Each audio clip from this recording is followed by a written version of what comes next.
Okay, here we go. Sorry about that. I just ran and grabbed another calculator, and here I am. So we're going to go into Stat, Edit Lists, and I'm going to put those guys in there. So right here's my Stat button, just a little below and to the left of the arrow. I'm going to edit. I'm going to stick in these two lists. I see that I already have some lists in there. So I can clear the entire list by going up on top of where it says L1, where it's darkened, and hit the word clear. Do not hit the word delete. Hit the word clear. Delete will actually get rid of list 1 for you, and you do not want to do that. So hit the word clear. It's underneath your arrows. So be really careful. Alright, I'm going to go 1, 2, 3, and 4. And then over here I go 2, 4, 6, and 8.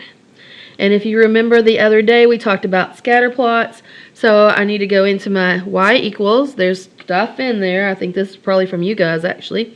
So I'm going to delete all that junk because I don't know what the y1 equals. And I've got my plot 1 turned on. I can tell because it's really dark there. If I want to, I can go graph. Oh, I remember this. We had way, way big numbers on that last one. So see how weird my graph looks. So I need to reset my window. So I'm just going to go over here to the window button and hit it. And I'm going to go -10 to 10 on both of them because I know these numbers are small. And I'm going to scale by 1. Y scale equals 1. Rewind that if I went too fast. I'm sorry. Okay, and then I'm going to graph it again and go, oh, look at those, how beautiful they are. They really look linear. If I don't think that they're linear, then I will take time to try to figure out what those are. But we have proof here that they're linear. Now, if I, for instance, know that my equation is 2 times x, which we know, I can just tell it to graph that and see how beautifully it goes through there. Okay, nice and pretty. It hits every single point. It also gives me a bunch of negative stuff. Now, we didn't have any of these negatives because we were dealing with a physical model, right? And we couldn't have -3 houses or whatever. So I don't see the negatives in this physical model. That doesn't mean that y equals 2n or 2x in our case here doesn't have the negatives. It just means we didn't see it in the model. Okay, so if I want to make the calculator do it for me, I go back into Stat, arrow over to Calculate, C-A-L-C, and then we figure out that we want this to be a linear regression, L-I-N regression, and remember that we are doing the MX plus B format, so AX plus B is the way I want it to look. And just like before, I tell it to go ahead and calculate. Got my L1, L2. I can tell it to store the regression or the regular equation if I want to, regression equation. I would go into variables, arrow over to y variables. It's a function. Hit the y1, and it will store it there once I tell it to calculate. So this is a pretty easy one, 2x plus 0, right? And whenever I go in here, it's actually entered 2x plus 0. I had 2x a minute ago. But we can graph it and see it's exactly the same. So that's awesome. So some of the things that we did before that we just had an equation for it, maybe we came up with whatever, now we can talk about graphing those things. So the building with toothpicks, I'd like you to do that one real quickly. The toothpicks model that we did for a homework a week or so ago. That guy, if you're not sure, the number of toothpicks whenever we were building the houses or the squares, or oh, this was squares, right? I think it was X and Y. For the first picture, there were 4 of them. For the second picture, there were 10 of them. Third picture, there were 18 of them. Fourth picture, 28. And I don't think we had the 5th picture. I think you were supposed to come up with those. It was 40. So again, if we're looking at this, we see a plus 6, plus 8, plus 10, plus 12. That is not coming out to be a nice constant rate of change. But whenever I look at it, I say, but there is a pattern that's all evens, right? So I can go to the second level, plus 2, plus 2, plus 2. And whenever I go to the second level and I have a constant rate of change, by goodness we know that guy is a quadratic. So hopefully we see that it's a constant rate of change on the rate of change, or constant rate of change. Okay, and whenever I see that, I think to myself, uh-oh, self, we could be in trouble, because whenever I go to do this, 1, 2, 3, 4, 5, this is the figure number that we had. This is the number of toothpicks over here. Please forgive my sloppiness up there. That was number of figure here, and number of squares, I think there is what it was. Anyway, label my axes here. We're talking about toothpicks. This one started, I would go up by maybe 4s here, because I see it starts at 4 and then it goes to 10. So 4, 8, 12, 16, 18. I need to kind of skip a little bit, because I know I need to get all the way up to 40, right? So I'm 32, if I did 36 and then 40, I'd be there.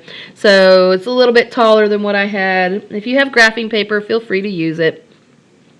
1 and 4, 2 and 10-ish, 3 and 18, 4 and 28. What I started to say earlier is we can see it's starting to really kind of grow. 5 and 40. I can tell that my spaces over here weren't exactly in between, because I can tell it should be a quadratic going here, right? And it looks a little bit, my graph looks a little but we can see if I had gone back to the 0 guy, that would be 0 and 0, right? So this would actually come through the origin. We could see that. So what we'd like to do is use our calculator to prove what that looks like. So again, I'm going to stat and edit. I'm not going to do this for you a million times, just these two, but hopefully sooner or later you've done it enough. You've done it enough times that you are comfortable with it. So 1, 2, 3, 4, and 5. Over here it was 4, 10, 18, 28, and 40. I just double check real quickly to make sure that those lined up, and they do, so I'm good. And then I'm going to come in here and I'm going to just clear out my 2x guy, because I know that's not my equation anymore, right? I'm going to look at these, and okay, what happened? Clearly my points went off, and we can tell because of the way it happened here for me earlier, right? It kind of went way up. I had to extend my thing. So I'm going to go to my window, and I'm going to say it's the y value I want to be more, and I know I want it to be at least 40, so I'm going to make it 50. And I'm going to make it count by tens, so the y scale will be a 10. Now we'll graph those, and okay, we can tell it's not really a line, right? It's not straight. If it was straight, it would come like right through here. But I can't really see that it's quadratic. So what I'd like to do is I'd like to do something we didn't do last time, which is play with it a little bit and see if I don't know this that we've already done, how can I be sure that I think I've got the line of best fit here? Because that's what I'm after, is the best model for this thing. So I'm going to do the linear equation like we did a second ago. So I'm going to calculate the linear regression. Okay, I'm not going to store it anywhere. And if it was linear, it would be y equals 9x minus 7. So I'm going to go into y equals, and I'm going to punch that in. 9x minus 7. And graph that sucker. And, okay, it kind of hits stuff, but I can tell, look, some of these points are on the left-hand side, and some of these points are on the right-hand side. It's not really lining up exactly. So I'm going to try that quadratic because we think it might have been quadratic. So again, stat, arrow over to calculate. I'm going to go down to quadratic regression, which is number 5 for me. Same thing. I am going to tell this one to store because I just don't want to have to retype it. So I'm going to put it in the y variable. So variables right here below. my arrows over to y variables. I want it to be a function. I want to pick y1, and I'm just going to dump it in there. Okay, so this is giving me a quadratic. It's saying y equals the a is 1, x squared, the b is 3x, and the c is 0. So it's basically saying there's no constant term, which, by the way, there wouldn't be, right, because we would be going through 0, 0. But it does have an x squared and all that, so I can go in here to y equals, there's that, and I can graph that one. Of course, I see where it came in through here. Look at that, though. It's going through everything, almost this one point. It's not going right through the middle of it, but the rest of them, it's going right through the middle. Let me put that other one up there, y equals 9x minus 7, and we're going to look at that and see which one do you think is better. Yeah, I think the quadratic's better, especially in light of the fact that we know that there would have been a 0, 0 point on ours, right? We know if we had backed it up, we would have had 0, 0. And the y equals 9x minus 7, that guy doesn't go through the 0, 0 at all. So I like the quadratic really well. I think we've got a good example here. I'm feeling like that one's good. Real quickly though, what if you thought for whatever reason, no, it's not quadratic, it's cubic. I can go into stats, arrow over to calculate, hit the 6 for me this time. It's cubic regression. And for this one, I'm definitely going to get it to store it in the y variables because I don't want to retype this. It's going to do me a cubic regression. Okay, and here's what it says. Y equals, the a is a 0x cubed, plus the b is a 1x squared, plus the c is a 3x, plus the d is a 0. Now, what does that tell me? 0x cubed. Right? It tells me it's not cubic. Hey, you don't even, excuse me, you don't even need that cubic term. You just need the x squared. And when I get rid of that, look, it looks just like that. So your calculator is basically telling you, you know, you can do this as a cubic, but it really doesn't come out very nicely. It actually is really a good square or quadratic equation, right? So x squared.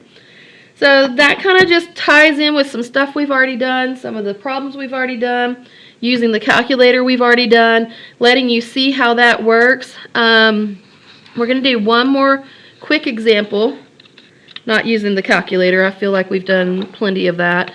But instead, just kind of talking about this graphing stuff and what the heck's going to happen. If I gave you a set of data, but it had some missing values in it. Missing values. And I said, okay, I'm not giving you the whole table basically. So I'm going to give you an XY table.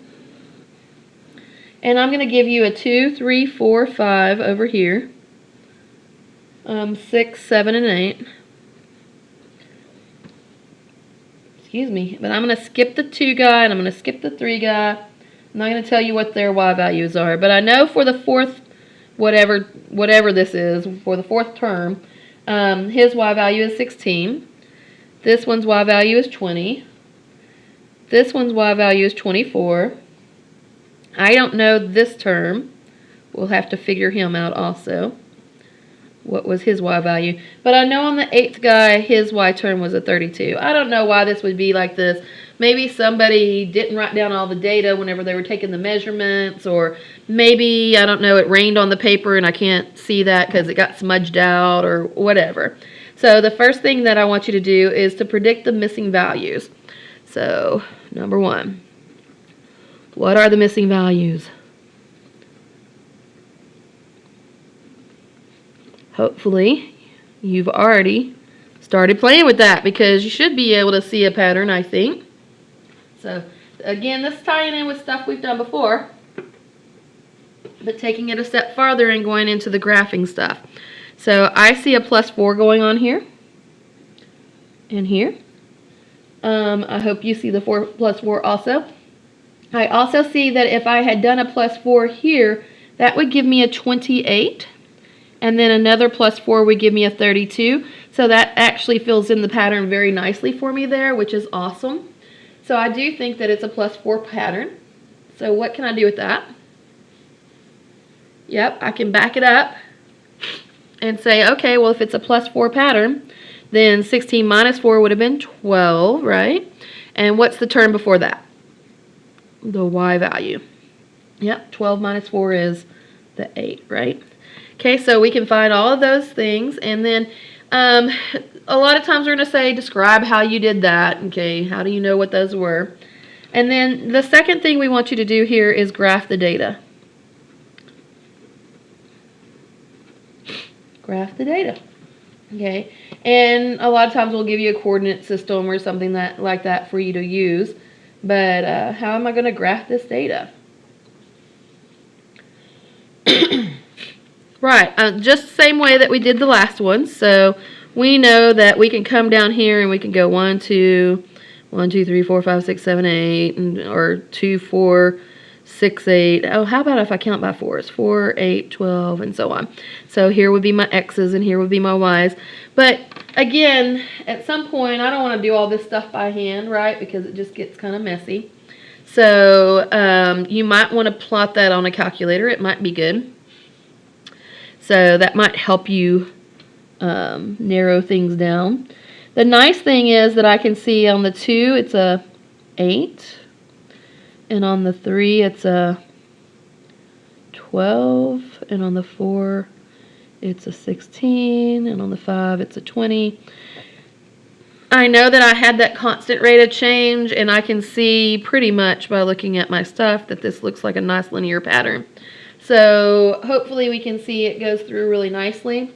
When they ask me the third thing, though, the third thing is going to be write the equation, the general form. General equation. Well, what the heck is that? If I was paying really close attention, I would have realized it was 4 times 2 gives me 8. 4 times 3 gives me 12. 4 times 4 gives me the 16. But if I wasn't, I could back these up, right? The 1 guy that's missing would have been the 4, and the 0 guy that's missing would have been the 0. So this is actually very proportionate for me.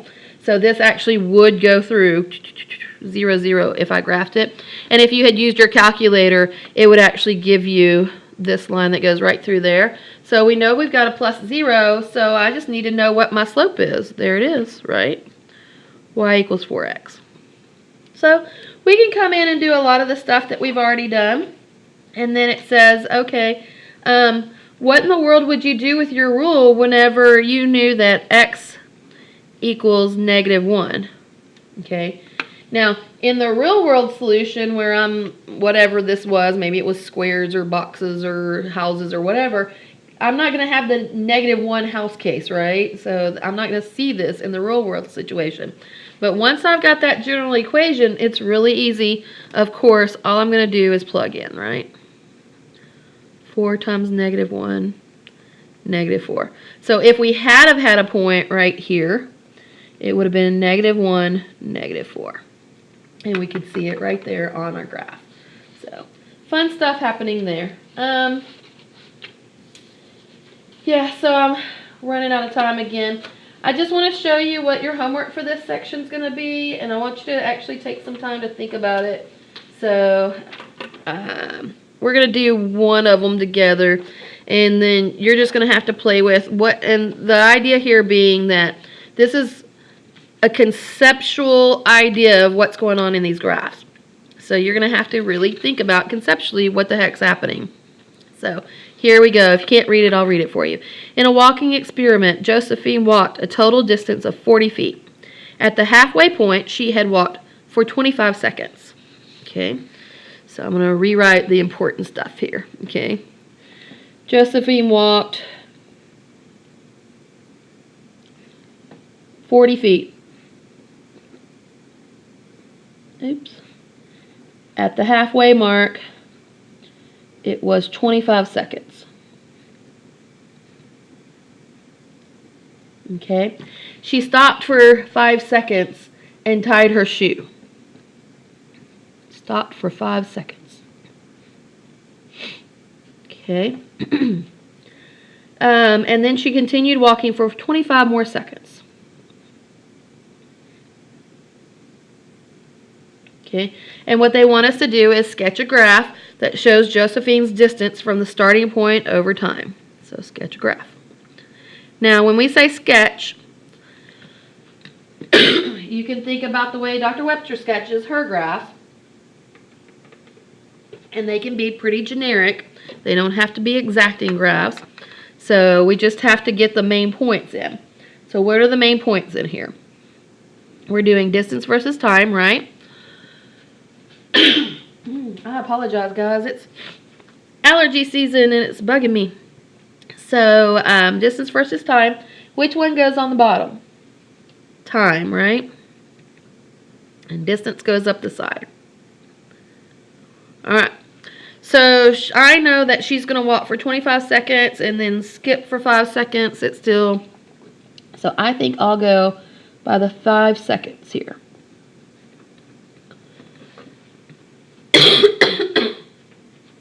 Pardon me. And I know I need to go up to 55 seconds. Excuse me. Sorry. I need to go up to 55 seconds because it was a total of 50 seconds walking and then she stopped for 5 seconds, right? What about her distance? She walked a total of 40 feet, right? So I'm going to go up by tens.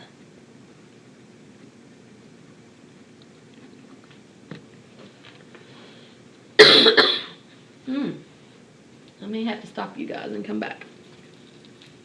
If we do, we'll have 3 videos for today. Sorry about that. Alright. We'll see if cough drop helps. So, total distance of 40 feet. And it says she stopped at the halfway mark. Where's the halfway mark? 20 feet. Yep. Where did she start from? Excuse me. 0 feet. At 0 seconds, right? So she actually did start at 0, 0 on this one. So we should be okay with that. She walked, and it doesn't say it, but she walked at a pretty constant rate of change, I'm sure.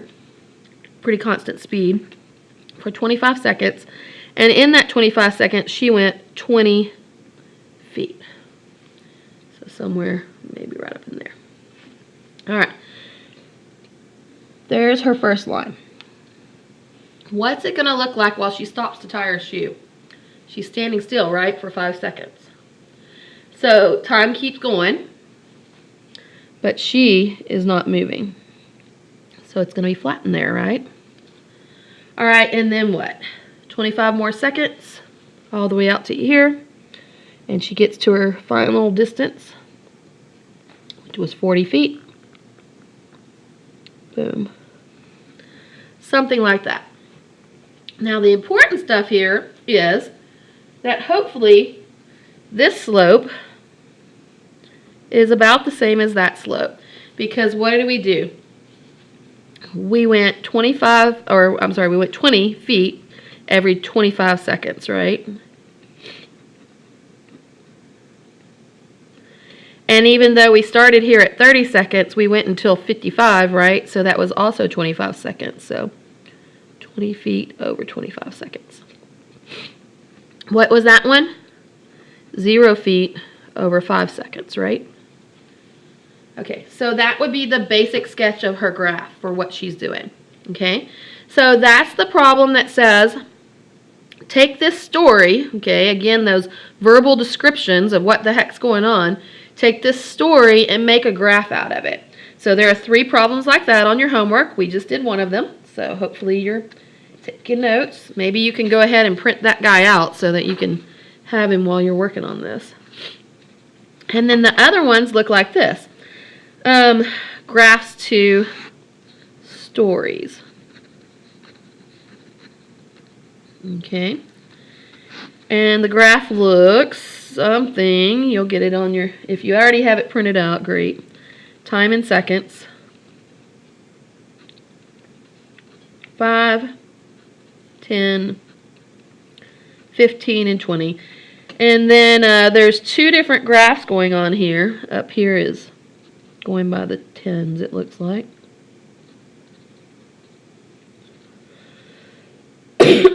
Excuse me. And this is distance in meters.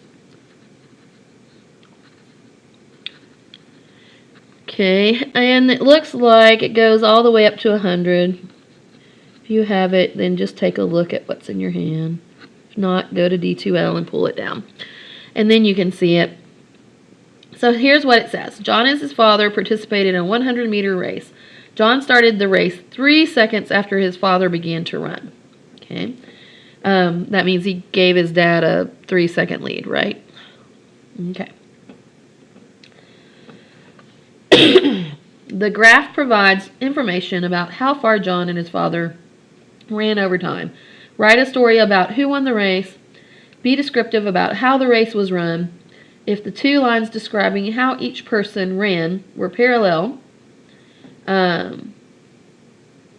what would the graph tell you about who won the race? Okay, so this is what it looks like. His father doesn't exactly start at 0. It's like he has a delayed reaction time, okay? And he comes up here and somewhere around 12 seconds or so, that was a 10, around 12 seconds or so, it looks like he's at about 70. Sorry, guys. That says that's the father. Okay, he gave him about a 3-second lead. So here's John. He starts right here, and he hits that point about there also, and does that. All right, and it actually has stopping points on it. Sorry about that. So it looks like that. Okay. So the question is, who won the race, and describe what happened. Okay. So if you're looking at this and you're not being really careful, you'll look and go, oh, the father came farther out, so he won. That's actually not correct, right? They actually both stopped at 100 meters, so the distance is the same. What happened was John got to the 100 meters around 15 seconds or so. His dad didn't get there until about 17 or 18 seconds. So John actually beat him. And what is this right here? That intersection point for them. That's the point where John passes his dad, right? So you can tell that the distance between them is getting smaller and smaller and smaller until right there, and then it starts getting bigger and bigger. But John's line is now on the left-hand side, right? So because his line is on the left-hand side, we can actually see his line is actually steeper, right? His slope is faster, his rate of change is faster. He's moving more quickly than his dad. So he passed him, and he got there around 15 or so seconds. So now we can see that. So the other question they said was, and you're going to have to describe that race and talk about who won and how you know they won. Okay. The other question in there says, if two lines describing how each person ran were parallel, what would the graph tell you about that? So let's just say here's one race, one line, and here's another. So what if this was John and this was his father? And they're parallel, meaning equal distance apart. What does that tell you? Well, it tells me that they're running at the same rate, right? One's not overcoming the other. This is the same slope. The rate of change is the same, right? So what does that tell me about who's going to get there first? The person who started first. In this case, I made John start first, right, at 10 seconds. So if they were only going out to, like, say, 40 meters, John's going to hit that around 20 seconds, whereas Dad's not going to hit that until maybe 25 or 30 seconds way out here, right? Okay, so this means if they're going at the same rate of change, they're parallel, that means that the one who started first is going to finish first because they're going at the same speed, okay? So there are 4 of these kinds of questions where you're given a graph and you have to interpret it. That's going to be your homework. And yeah, I think your participation for today is going to be to tell Send me an email and tell me what is wrong with Dr. Webster this week. It's my allergies. Oh my gosh. All right, so there you go. Participation points. I am so sorry for coughing in your ears during this video, and I will do my darndest not to cough during the housekeeping video. All right, see you back for that.